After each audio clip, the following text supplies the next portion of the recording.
today? Well, I certainly want to welcome you sa ating programa. This is the show where we talk about numbers. Welcome sa Math Dali Live. Alright? Okay ba itong pormahan ko? Siyempre, ito yung pang-party get-up ko all the time. Actually, anywhere I go, long sleeves, watch, shirt, sold na yan.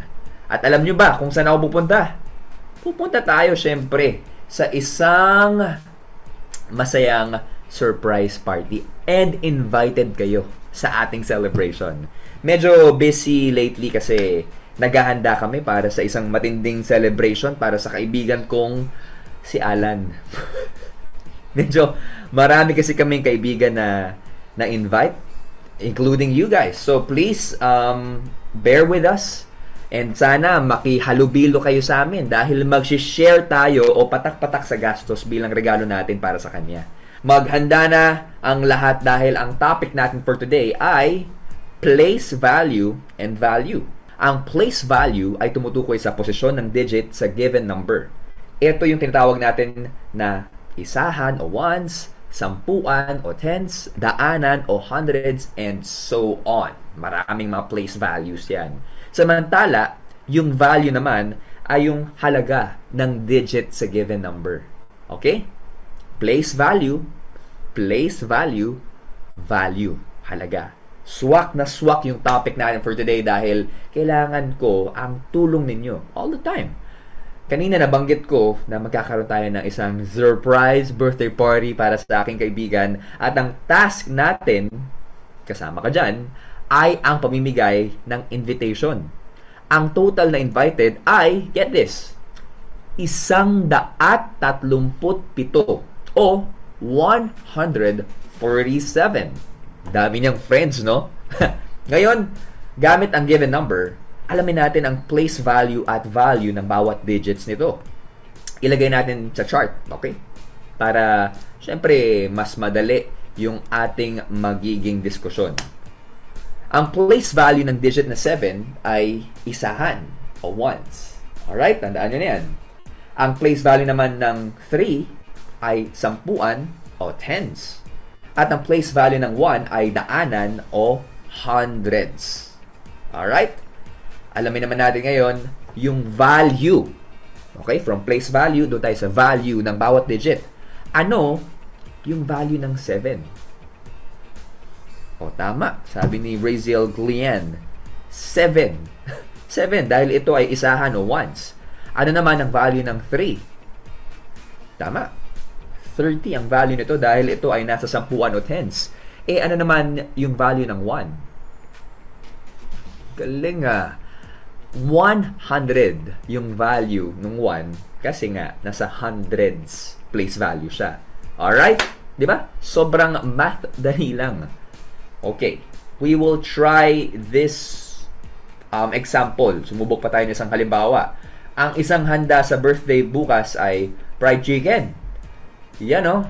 Sino mahilig sa fried chicken? Sarap yan. Lalong-lalo pag maraming ketchup o kaya gravy. Ang isang handa sa birthday bukas, fried chicken. At ang bilang ng pinalutong fried chicken ay 253 o 253. Dami namang chicken yan. Grabe, no? Ang daming fried chicken. Alamin natin ang place value at value ng bawat digit ng given number. Lagyan natin ulit sa chart para mas math dali nating maintindihan. Okay? Sa 253, ano yung place value ng digit na 3? Ones. Ang digit na 5, ano yung place value nito? Tens. Ano naman yung 2? Hundreds. Math dali lang, di ba? Sobra. Hundreds, tens, ones. Galing. Lagi nating tatandaan yung mga place values. Ngayon, simulan natin sa kanan papuntang kaliwa. Meron tayong isahan, sampuan, daanan. Okay? Ones, isahan, tens, sampuan, hundreds, daanan. Can you say that with me? Isahan, sampuan, daanan. Okay? Since nadaanan na natin, pwede rin naman nating sabihin na ones, tens, hundreds. Ones, tens, hundreds. Okay?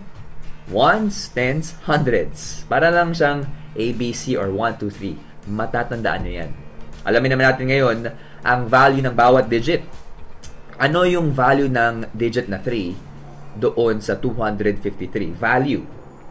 Well, dahil nasa ones place, 3. Ano naman yung value ng 5? 50. Dahil nasa tens place. Ano naman yung value ng 2? 200 dahil nasa hundreds place. Nagigets yun na, di ba? Madaling-madali lang yan, guys. Lalong-lalo na, pag iniisip natin yung value, ito, 1 math-dali tip. I-multiply natin doon sa place value. Alright? Ganun lang.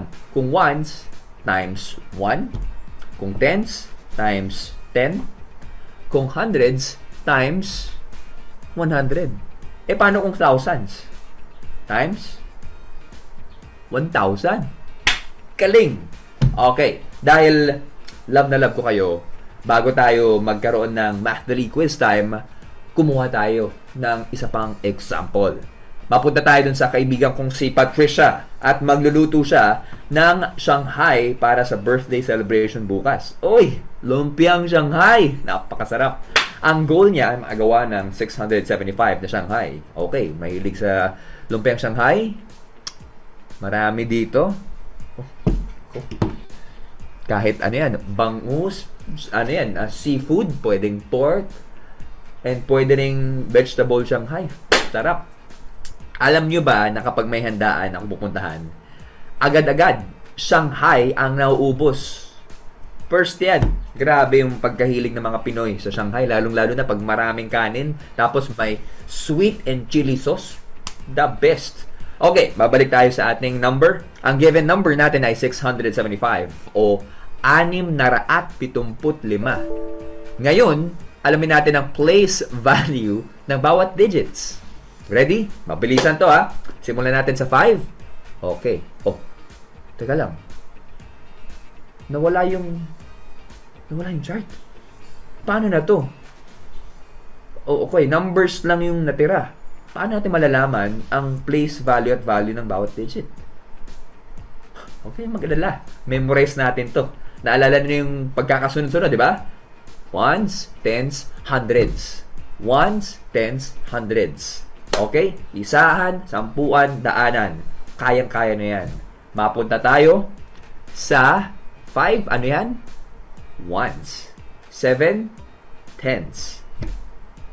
Pagdating naman sa daanan or hundreds, yan yung 6 na place value. Yung 6 place value niya ay nasa hundreds. Alright. Kuha. Kuha. Values naman. Nakuha na natin yung mga place values. Ones, tens, hundreds. Ano sinabi ni Kuya Robby? Times doon sa place value. Depende. Kung ones, 5 times 1 is 5. Tens, 7 times 10 ay 70. 70. Alright? Pagdating naman sa hundreds, 6 times 100 ay 600. Good job, you guys. Ayos. O kahit wala ng chart, kayang-kaya na nating isolve. Kaya naman, bilib na bilib si Kuya Robby sa inyo. Mapunta na tayo sa Math-Dali Quiz Time. Let's go! Okay.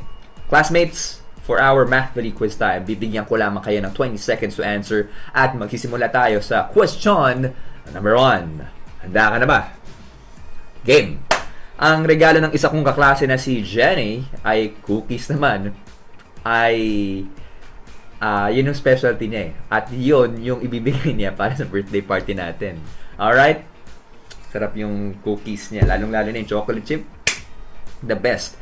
Magbe-bake siya ng 750 na pieces. Bilang na 750, ano yung place value ng digit na 7? 20 seconds to answer. Go! Meron tayong mga options dyan. Ones, tens, hundreds, thousands. Ano kaya? Ang cookies na i-bake ni Jenny. Ayos. Favorite yan actually nung isang kaibigan ko si Froilan. Ay nako. Okay, time is up. Ang tamang sagot ay dami na nakuha na tama. 7. Okay, that's letter C. Hundreds. Kasi nga, 750. Kita-kita sa chart natin. Okay? Makikita natin chart natin dyan. Nasa hundreds column yung 7. Kung wala yung chart, madaling-madali lang. Kasi, alam na natin. Ones, tens, hundreds. Parehong-pareho lang tayo nakuha. Paano naman yung place, yung value naman ng 7 sa 750? Ano siya? 700. Good job. Let's go to question number 2. Umorder ng 10 bilaong palabok si Marcus at ng presyo ng isang bilao ay 895 pesos. Sa bilang na 895, ano yung value nung 9? 20 seconds to answer. Go! Is it 9? 90? 900? Or 9,000?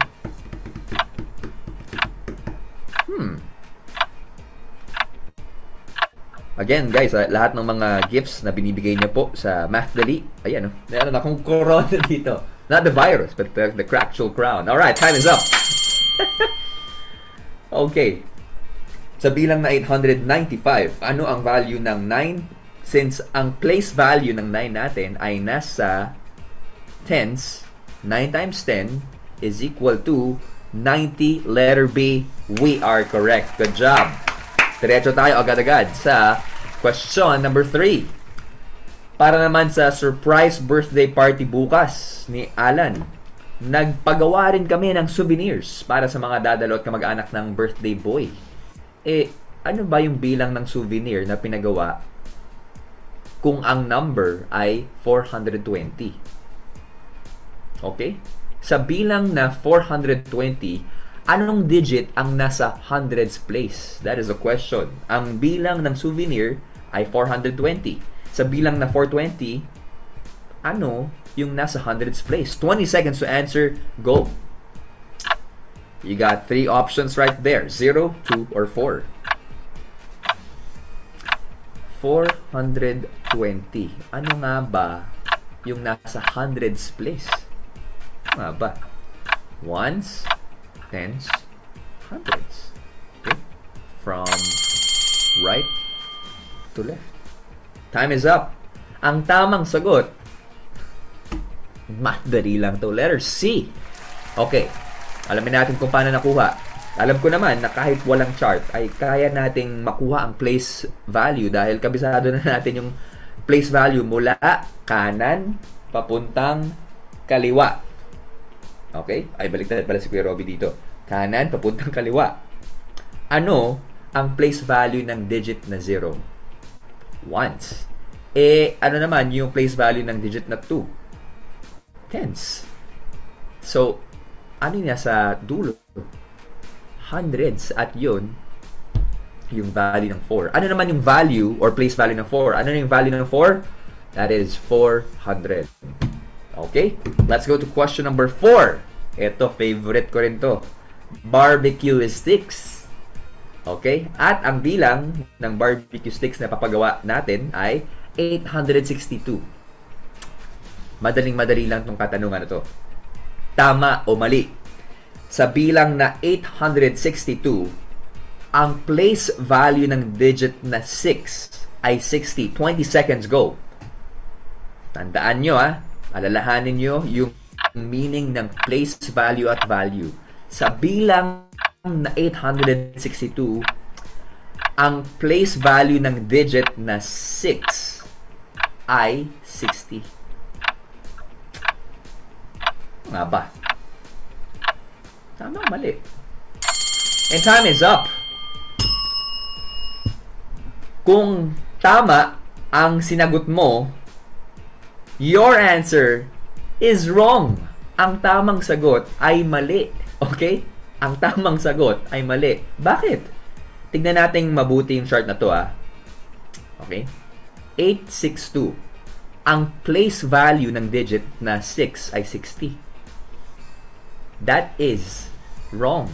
Why? Because we are looking for the place value. Kung ang tanong ay sa bilang na 862, ang value ng digit na 6 ay 60, yun ang tama. Or, ang place value ng digit na 6 ay tens. Yun ang tama. Okay? Wag kayo malilito ha. Place value, lugar, kung nasaan yung digit, value, yung halaga niya mismo. Alright? Ayos. Dali lang to. Sino ba dito muna sa party mahilig mag-take out, mag-take home? Sumaron kuneta. Ayan, no? Balutin mo ako. Mararanasan ko yan next week. Okay, marami akong babalutin na mga handa for the parties. Let's go to the final question. We got few minutes left. This is question number 5. Bumili ang barkada namin ng cake para sa birthday na nakakahalaga ng 1,650 pesos. At naghati-hati kaming 10 na magkakaibigan dito. Kaya't ang bag ko ay 165. Okay? 165 pesos. Tama o mali? Ang digit na 1 sa 165 ay nasa hundreds place at may value na 10. 20 seconds to answer. Go. Ang digit na 1 sa 165 ay nasa hundreds place at may value na 10. Balutin mo ako ng hiwagan. Kaya ako host eh. Okay? Abangan yung Idol Weekend, ang final showdown. Time is up. Let's go. Tama o mali? Ang tamang sagot ay mali. Tama siya dahil nasa hundreds place pero ang value niya ay hindi 10, kundi 100. Alright? Good job sa lahat ng mga nakakuha ng tamang sagot. Tandaan nyo na tulad ng lesson, lahat ng tao ay may value. At ang value mo rito ay napakahalaga. Alright? I'll see you again next time para sa panibagong lesson. And yes, continue to learn dahil easy plus tiyaga equals mathly. Ako si Kuya Robbie and I'll see you guys real soon. Bye-bye! Easy plus tiyaga equals mathly.